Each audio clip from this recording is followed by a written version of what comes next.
बाल अवस्था है, जिसके आश्रम में जाती कोई संत रोकने के लिए तैयार नहीं, क्योंकि स्त्री जाति से है और सबर जाति से है। अरे स्त्री को आश्रम में प्रवेश करना निषेध है। अब तो सबरी मैया बहुत दुखी होने लगी कि घर में रह नहीं सकती और बाहर वाले मुझे कोई राख नहीं सकते, अब मैं कहाँ जाऊं। सबरी माता बहुत दुखी होती है अंदर आत्मा में। किसी ने आकाशवाणी से कहा सबरी रो मत, एक वृक्ष के नीचे रो रही थी सबरी, आकाशवाणी से कहा सबरी रो मत, तो क्या करूं, कहाँ जाऊं। सबरी ने कहा सेवा करो। सेवा किसकी करूं? सेवा करने के लिए संत समय नहीं देते, प्रवेश नहीं देते। तो उन्होंने कहा कि नहीं, जब कोई न देखे तब सेवा करो, ऐसा भाव बनाओ कि कोई देख ना पाए और सेवा करो।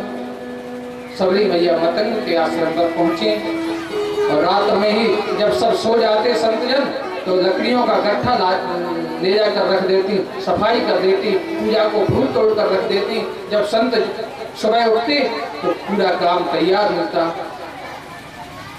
संत कहते कि सेवा दिखती है, सेवक नहीं दिखता, ये कौन है, कौन कर रहा है हमारे आश्रम में सेवा।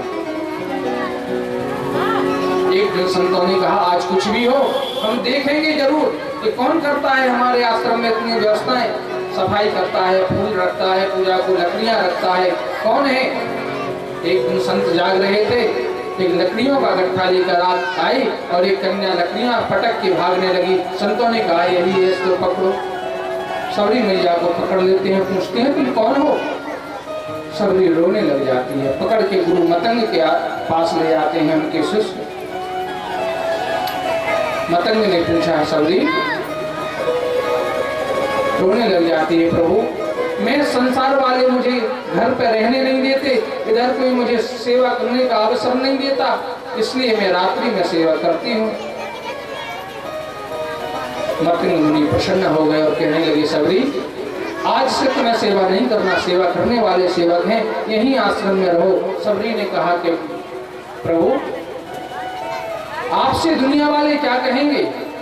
तो मुनि मतंग ने कह दिया हाथी जब चलता है तो दुनिया वालों की परवाह है क्या करता, हम तो मतंग हैं।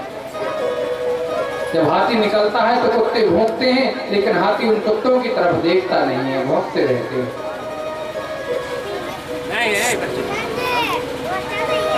मतंग ने कह दिया तुम हमारे आश्रम में रहो।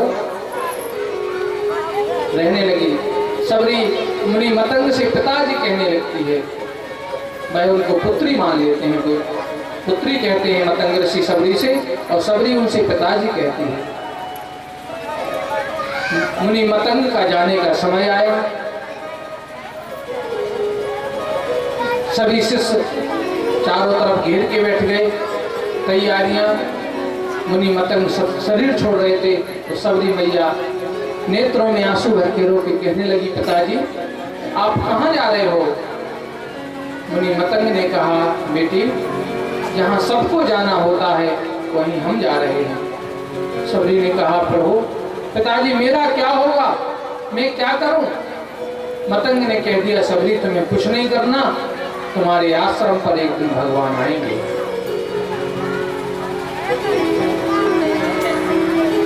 इस प्रकार से सबरी को आश्वासन देके वरदान देके मुनि मतंग शरीर छोड़ देते हैं। और जैसे ही सबरी के गुरु जी मतंग शरीर छोड़ के चले जाते हैं, दूसरे दिन ही सबरी सोचने लगती है कि गुरु महाराज कह के गए थे कि तुम्हारे आश्रम पर भगवान आएंगे, तैयारी में लग जाती, क्यों ना आज आ जाए, ऐसा ना हो नहीं आज भी आ जाए। सुंदर रास्ता को बहारती है, फूलों से सजाती है, बेर तोड़ के दोना में रखती है कि भगवान आ जाएंगे तो क्या खिलाऊंगी, इसलिए फल भी तोड़ के रख लो। ऐसे उसको करते करते मुनि मतंग के शरीर छूटने के बाद सबरी मैया को 10,000 वर्ष तक प्रतीक्षा करना पड़ी।